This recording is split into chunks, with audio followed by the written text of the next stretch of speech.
Fultoncards here, live and direct from Brooklyn, New York City. Let's go. Let's go. Another box of the prime stuff, the ripe stuff, the old school stuff for collectors like myself. For me today, 2022-23 Parkhurst Champions Hockey, box number 7. We're in heaven. Stay tuned to the end of the break because I have some fresh intel off the presses with regard to the 5152, actual 5152 buybacks. There's so few that have surfaced, and now I sort of have some deets on it. Configuration: 8 cards per pack, 20 packs per box, 160 cards, a ton of cards. Expect your one auto and softer hit, which can be a ratio card, a gold card, certainly a numbered card, but expect the one mem and or auto patch. I believe there's some painting going on in the hallways. So there might be a bit of background noise today. Apologize in advance for that.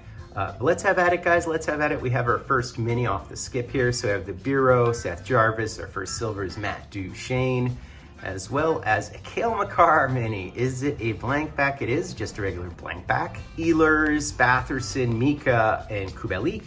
So look for one legend card and a bunch of rookies. Raska, Kachuk, Chris Kreider, man, boy was he good in the playoffs. Spurgeon, so that's a color variant. Josh Anderson, Hagel, and Ekholm, who is a stud with your foil.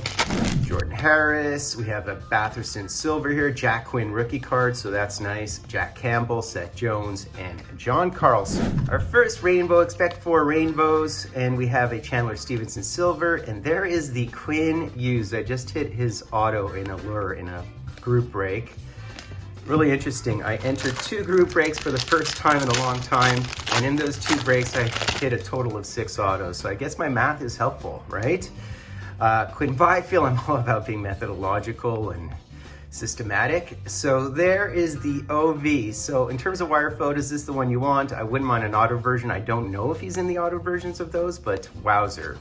And in fact, OV is in the wire autos, but as a super, super short print. And there's the Paul Coffey with a blank back. I love the legends. You can hit rookies in there. You can hit vets. You certainly can hit legends.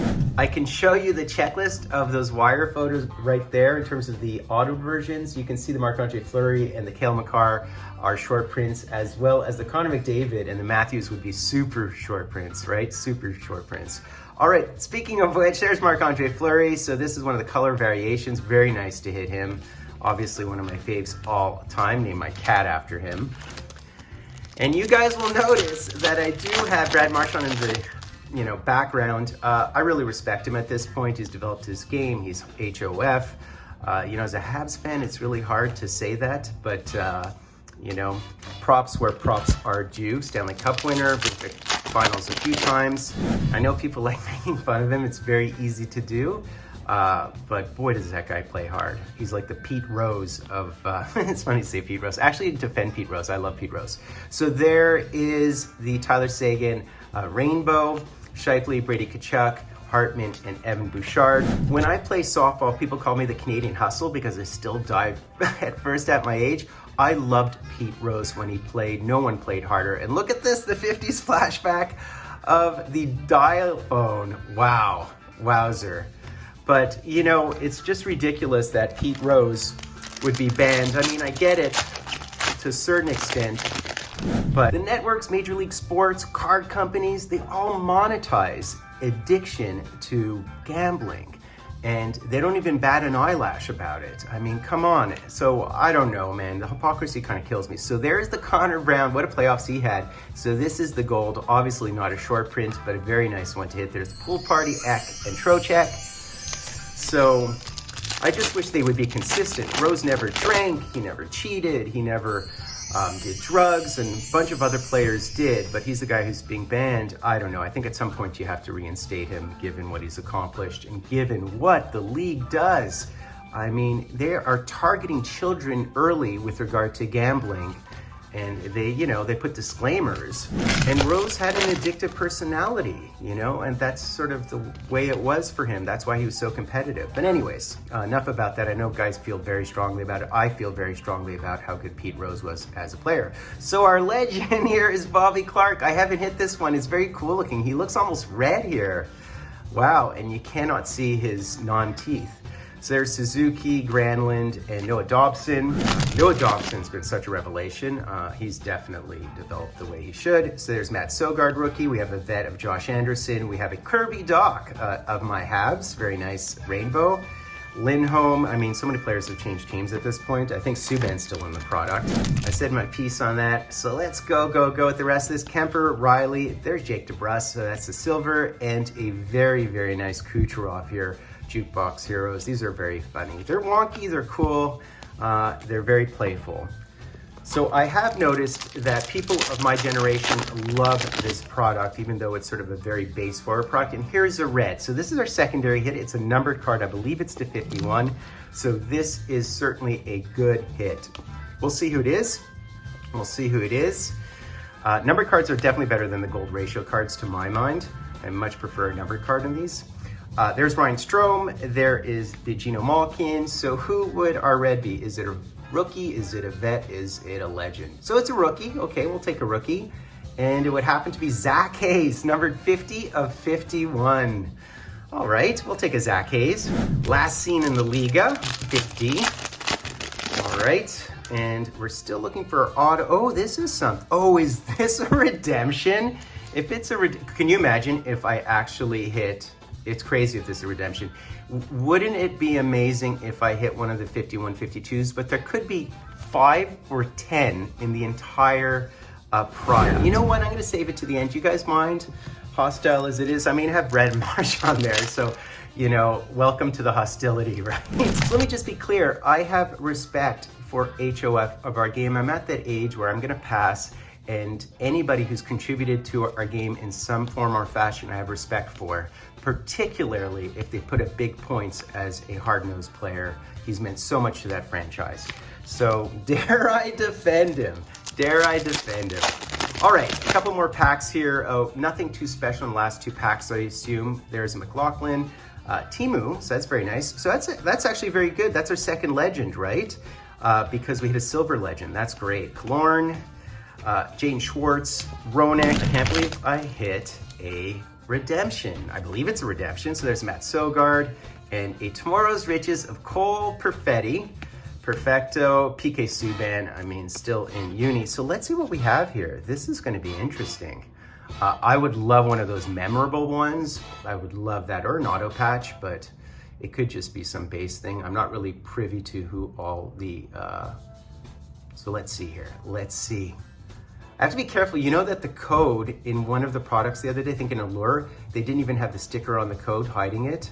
So that was a mistake. So let's see who we have here, guys. Let us see. I guess we can cue the music, cue the music, cue the music. We have a Parkhurst Champions. This is the moment of truth. Oh, we did hit a memorable. You know what's funny? I've been eyeing these. Oh, that's awesome. That's awesome. So who is, can you guys guess who that is? Can you guys guess who it is? Number to 10. It's Anders Lee here in New York. That is very cool. I'll take it, guys. I'll take the Anders Lee. That's awesome. I mean, certainly not the best of best names, but he is a captain and he is a baller goal scorer. I'll take it. I wanted one of these. I'll show you guys what it will look like. I'll show you guys exactly what it will look like. And it's only numbered to 10. Let's go. Let's go. That's awesome. That is such a product type hit. So I did want to mention the 5152 product hit buyback. So they're the actual cards from 5152, and I had really good intel that they're autoed. So someone reached out to me with his redemption card asking me what it was going to be, what it was exactly. And his redemption is the only one I've seen thus far. Maybe you guys have seen others, but I believe there could be as few as 5 to 10 of those 5152 buybacks. He asked me whether they're autoed. I said yes, I believe that they were autoed, that they would be autoed. Then who would they be? Who might they be? There's 105 cards on the checklist, I told him. So I was kind of interested as to who it might be. I assumed it could be lesser known names. A lot of those players, if it's a card from 5152, they have passed. So how would they get an auto of those players? They would have to buy it on eBay or acquire it somehow, right? So the card did arrive, and he told me I was spot on in my guess. He received a 51 Jack McLeod auto. Population 1. He asked me too whether they'd be 101s, and I said yes, they would probably be 101s. I speculated they could perhaps potentially be a Gordie Howe, but a Gordie Howe could even be a buyback of a base 5152, and then they could have slapped an auto on it. It would make much more sense for them to buy the 5152 that is already autoed. On the other hand, would they drop a couple $1,000s on a product hit? Yes, only if they advertise it on the sell sheet as a product hit. They didn't, so my assumption is they might not have a Gordie Howe, but I would assume that they have lesser known players where they can buy back those autoed versions, 5152, autograph version, signed version, for, you know, for $150 to $400. So based on my assumption that Upper Deck would buy these cards off of eBay and then sort of package them as redemptions, he did, sharp as a whip, checked on Card Ladder to see whether there were any recent purchases and whether, like on eBay, etc., there were purchases of his exact card, perhaps by Upper Deck, to put them in the packs as redemptions. And lo and behold, the Jack McLeod was listed for $350, true to of a couple of other ones like Paul Ronti and I think Don Bones and some other ones from the 105 card checklist from 5152. So I would assume those cards that were purchased, I believe they're purchased in May, are the ones that they will redeem. So if they already have them in stock, they can send out those redemptions, the actual cards, absolutely immediately. So that's very interesting. So that was his buyback. Now I asked whether it came with a COA or a certificate. He said no. That's a bit surprising to my mind. It came in a normal envelope with a bubble mailer inside. He did say there was no letter, no COA, but there was, it did come with the redemption code hand printed on it. So he has that, plus he does have the Card Ladder screen grab that he did where it shows the card. He obviously has his redemption as well, you know, in JPEG format as well, so he can prove it. But they really should include a COA because the card being included in a Parkhurst Champions box is more valuable, of course, because it's a 101, a true 101, population 101. It's better than something that you buy on eBay, which anybody can purchase, right? I mean, it is a 1 in a million hit, really, because there's only one of those cards in the entire population of cards of this set, which is fairly mass-produced. We know prices come down a bit.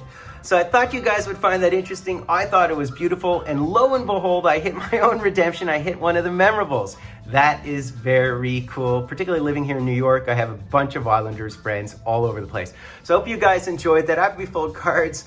Yep, defending Pete Rose today, defending Brad Marchand, and I can tell you no one played harder than Pete Rose. He really didn't have the skill level as most of the greats. On Ranker, he's still top 20 among all players in the history of the game, even with all of the negatives around him. The negatives around him. Hope you guys enjoyed that. Happy Fultoncards, bringing you some intel. Live and direct from a place called Brooklyn, New York. Sub like hashtag Dryden, my friends.